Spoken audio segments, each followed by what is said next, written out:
ஸ்ரீ சிவசூர்யா ஜோதிட வித்யாலயம் வழங்கும் காலச்சக்கரம். நான் சிவசூர்யா செந்தில்குமார். இந்த பதிவு கோவில் மாநகரம் கும்பகோணத்திலிருந்து உங்களுக்காக. சூரிய பகவான் பகை வீட்டில் மூழ்கி நட்பு வீட்டில் எழுந்திருக்கிற மாதம்தான் இந்த கார்த்திகை மாதம். இந்த கார்த்திகை மாதத்துக்கு எந்த தோஷமும் கிடையாதுங்க. இந்த மாதத்தில் எல்லா சுப நிகழ்ச்சிகளும் பண்ணலாம். இந்த மாதத்தில் திருமணம் பண்ணால் ரொம்ப சிறப்பு, நிச்சயதாம்பலம் பண்ணால் அதுவும் மிகச்சிறப்பு, குழந்தை பேரு மிகச்சிறப்பு, வீடு கட்ட ஆரம்பிக்கிறது ரொம்ப சிறப்பு, புதுமனை புகுவிழா அருமையாக செய்யலாம். சுபகாரியங்கள் செய்வதற்கு இந்த மாதம் சுபத்தன்மை வாய்ந்த மாதம். அதிலும் இந்த பொம்பளை பிள்ளைங்க இந்த மாதத்தில் ருதுவானா அந்த குடும்பம் பயங்கர செல்வாக்காக இருங்க.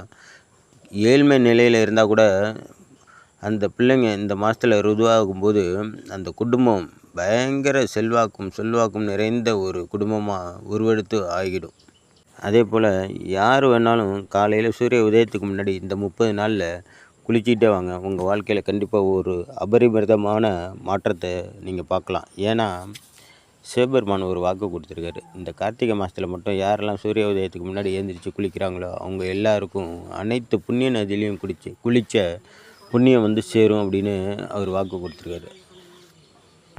நல்ல மனிதர்கள் கொடுக்குற வாக்கை மாற மாட்டாங்க.